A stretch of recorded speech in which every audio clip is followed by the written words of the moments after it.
friends. Mark Holmes here with my buddy Cowboy Joe Boo. And as always, thank you guys for watching, commenting, and subscribing to the Joe Boo Sports Report. Without you guys, this literally does not work. Let's get open for business here on this hump day. That's right, we are over the hump. Tomorrow's Thursday, Friday, Saturday, we actually have football. And then Sunday, our Dallas Cowboys. And it's looking like we're going to be back at Lucky's this week, so I'm hoping we'll see you guys there. Now, it's funny because I had a conversation this morning in the Cowboys conglomerate, Law Nation, E2 Blue, Foots, DMV Dallas Cowboys, and one of the people in there was talking about that Dak is just bad. He's just awful. And I was saying that, you know what? Our coaching is just bad. It's just awful. And I look at some of these comments and listen to some of these people. You know, Dak is nothing but a career backup. Well, you know what? I don't know too many career backups that won 30 games in 3 years. But be that as it may, you always hear things that Dak sack caught because he gets sacked a lot, but nobody thinks that the offensive line has anything to do with it. You know, I hear things like, the Cowboys got shut out for the first time since 2003. And you're right. It's because Dak. Dak had his field goal blocked. Damn it, Dak, you suck. Damn it, Dak. That's right, Dak. You should have caught that ball that you threw to Awali. You had butterfingers on that. And fourth down on the 5-yard line. Damn it, Dak. You should have been a Zeke Elliott and ran and got the first down. You suck.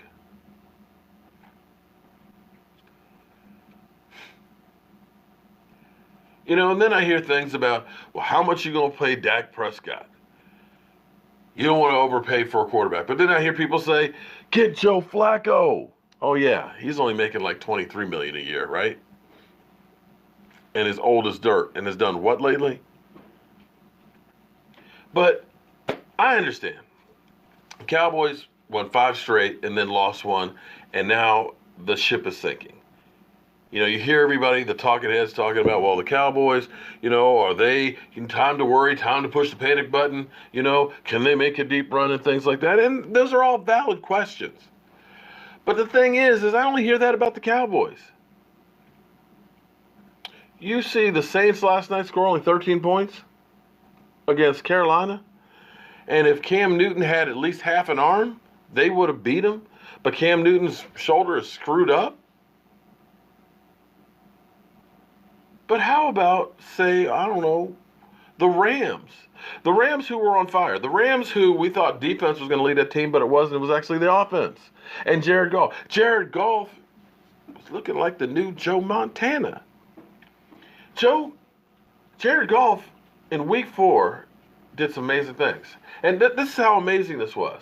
In week 4, because I want to read this because I want to make sure I get the numbers right, because I don't want anybody to say I'm changing stats to meet my argument. But in week 4, he competed 26 of 33 passes for 465 yards, 5 touchdowns, no interceptions, to become only the 23rd quarterback in the history of the NFL to have a perfect quarterback rating.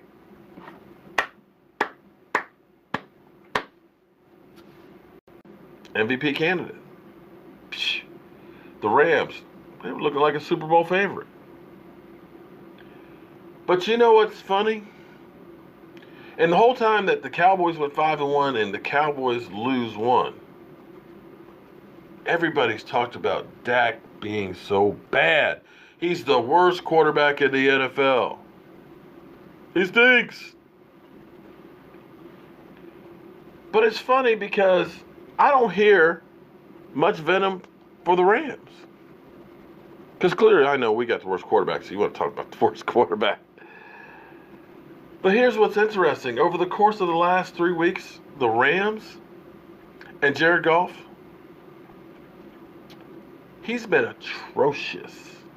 He's been bad. He's been worse than Dak Prescott, believe it or not. Believe it or not, somebody's worse than Dak.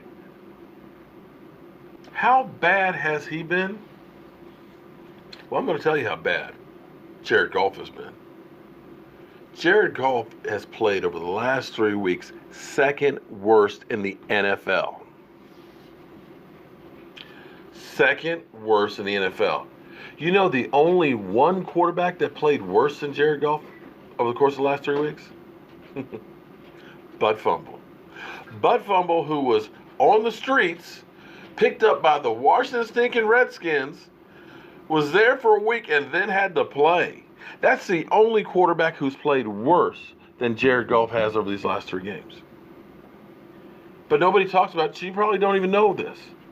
But here's what's crazy. As we go through, let me get the numbers. I want to make sure that I'm accurate here. I don't want to be accused of lying.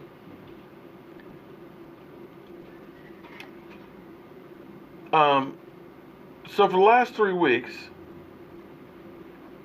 Goff has completed only 72 of 131 passes for 54%. Not real good. 726 yards. 3 games now. 3 games. 726 yards. 1 TD and 7 interceptions.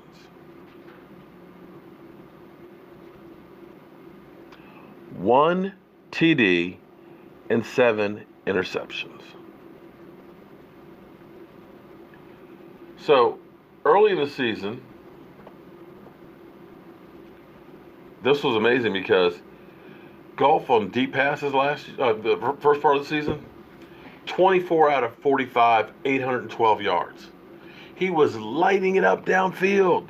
He was the mad bomber, gunslinger. But since that time, he's had 2 completions out of 13 passes, deep. 2 completions for 59 yards out of 13 attempts. No touchdowns and 3 interceptions.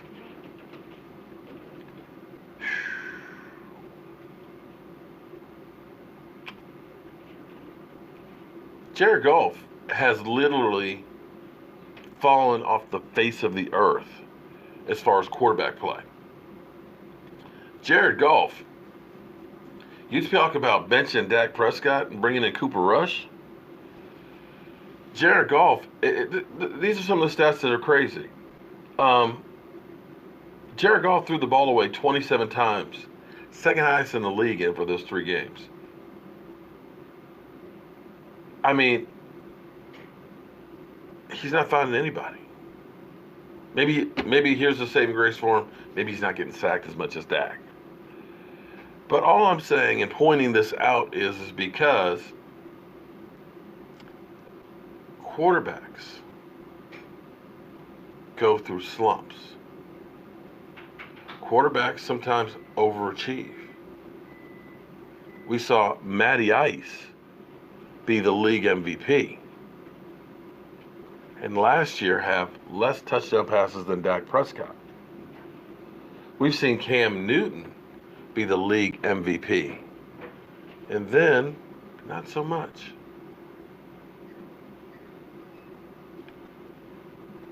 So when you look at Dak Prescott, who's only in his 3rd year, and I know some of the crazy arguments that I hear, I had a person, it's so funny, it's hilarious, it's hysterical. I'm over working at Daniel's house, and my cousin comes down and says, "Man, this dude's talking about you." And I was like, "Who? Who?" He says, "Mark Holmes, blah, blah, blah, blah, about Dak Prescott." And I was like, "Who?" So he put my name in there to get more views. So I'm looking at the numbers on the videos and things, and not that many, except for that one where he's blasting me about Dak and saying I lie about Dak Prescott and stuff. And he said, when I look at Tony Romo, what Tony Romo did and everything else, I am into winning Super Bowls. Oh, really? Yeah. Tony Romo, with all his great numbers and everything,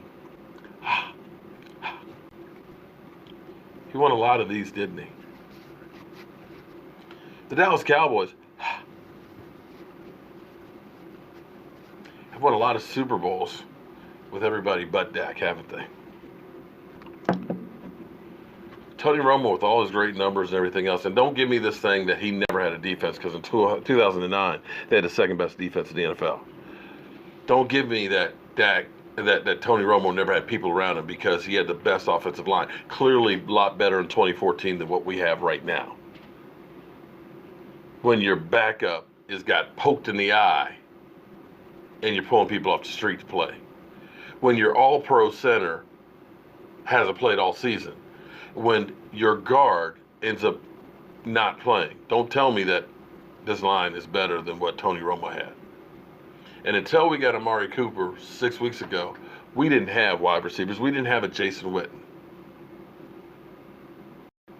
So, yeah, I'm about winning some Super Bowls as well. All I know is, as long as we win one of these next two games or the Eagles, Redskins don't win out, we're in the playoffs 2 out of the 3 years with Jason Garrett and Scott Linehan as coaches. That will have won 30-plus games, the second most in the NFL with that guy. That team follows that guy. And what this team needs to do is start getting themselves together to support that guy, to get the people in place to make the most out of him. Because here's the thing. That game, this past week, you know how many times we actually had Dak Prescott run the football? 0. Take a look how many times Andrew Luck ran and picked up first down and got positive yards. Play action pass, he's fantastic with. 9.5 yards per completion on play action pass. We don't do it. So maybe we look collectively at everything that's around. And I know you haters out there are going to be coming after me and saying, you're just not facing facts. Dak Prescott sucks. Well, it needs to be replaced. Tell you what, Jared Goff should have been replaced too. I'm Mark Holmes, and oh boy, I gotta get that colonoscopy tomorrow and just finish drinking that nasty drink. Oh. I gotta go handle some business. I'll see you soon.